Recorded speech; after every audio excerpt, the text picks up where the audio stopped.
कानूनी लड़ाई की एक किश्त मथुरा में भी लड़ी जा रही है। मथुरा में हिंदू पक्ष ने 1968 के समझौते को मानने से इनकार कर दिया है और इसे अदालत में चुनौती दी गई है। आज इस नई अर्जी पर सुनवाई आगे बढ़ी और 31 मई की नई तारीख तय की गई है।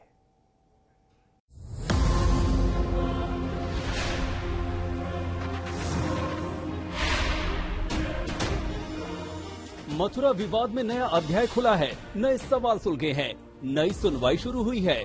मथुरा की अदालत में एक बार फिर बहस इन सवालों पर शुरू हुई है कि क्या ईदगाह की जमीन श्री कृष्ण जन्मभूमि की है? क्या 1968 में दोनों पक्षों के बीच हुआ समझौता अवैध है? क्या 1968 का समझौता धोखे से किया गया? मथुरा की अदालत में 1968 के समझौते को चुनौती दी गई। कुछ हिंदू संगठनों की अर्जी पर आज बहस शुरू हुई तो अदालत ने याचिकाकर्ता के वकील से कुछ सवालों के जवाब मांग लिए। उनमें सबसे बड़ा सवाल यही था कि जब एक आदेश पहले आ चुका है तो दोबारा केस का क्या औचित्य है। याचिकाकर्ता ने इस सवाल का जवाब के लिए वक्त मांगा तो कोर्ट ने सुनवाई की अगली तारीख 31 मई तय कर दी। रिवीजन कोर्ट ने हमारा रिवीजन अलाउ कर दिया इस ग्राउंड पे, कहते हुए कि every worshipper have right to file suit with respect to deity property. यानी आपकी जो अब याचिका थी वो सिविल कोर्ट में सुनी जाएगी। और वो याचिका क्या थी? याचिका यही थी कि कोई भी एक्चुअली बेसिकली जो लिटिगेशन था, सोल लिटिगेशन था with respect to the any which was there was a compromise which was 1968 का कॉम्प्रोमाइज, उसको हमने चैलेंज किया कि that was not in the interest of deity. यानी आज अदालत ने यह कहा है कि सिविल सूट में 1968 का जो समझौता था उस पर ट्रायल होगा, उसके संबंध में दाव चलेगा। दरअसल मथुरा का मामला अयोध्या और काशी से थोड़ा हटकर है। वो इस तरह कि इस केस में दोनों पक्ष समझौते पर पहुंचे थे। इस केस की पूरी टाइमलाइन पर गौर कीजिए।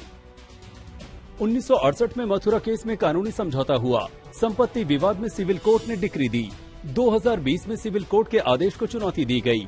सितंबर से अक्टूबर 2020 के बीच 10 केस दाखिल हुए। सबसे अहम केस रंजना अग्निहोत्री का माना गया। रंजना अग्निहोत्री केस में धोखे से समझौते की दलील दी गई। केस के जरिए विवादित जमीन पर मालिकाना हक मांगा गया। 30 सितंबर 2020 को सिविल जज ने दावा खारिज किया।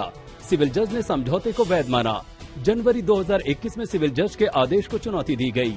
19 मई 2022 को जिला अदालत ने दोबारा सुनवाई का आदेश दिया। अब तमाम हिंदू संगठन कह रहे हैं कि इस मामले में फिर से सुनवाई होनी चाहिए और ईदगाह में धार्मिक कार्यों पर फौरन रोक लगनी चाहिए। ईदगाह को सील किया जाए, इसका सर्वे कराया जाए, क्योंकि दूसरा पक्ष सबूतों को नष्ट कर सकता है। ये अपनी मनमानी करके सारे का सारा मामला जो तथ्य वहां पर हैं उनको मिटा सकते हैं, खराब कर सकते हैं।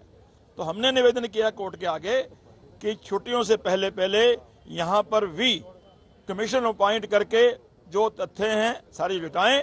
मुस्लिम समाज पूरा ये कोशिश कर रहा है कि जो 1 महीने का समय अभी कोर्ट बंद होगी और कोर्ट ने दिया है, इस 1 महीने के दौरान में उस ढांचे में अनेक तरीके के वो बदलाव कर सकते हैं। जो हमारे हिंदू प्रतीक चिन्ह हैं उनको मिटा सकते हैं, अपने कुछ नए प्रतीक चिन्ह उसमें बना सकते हैं।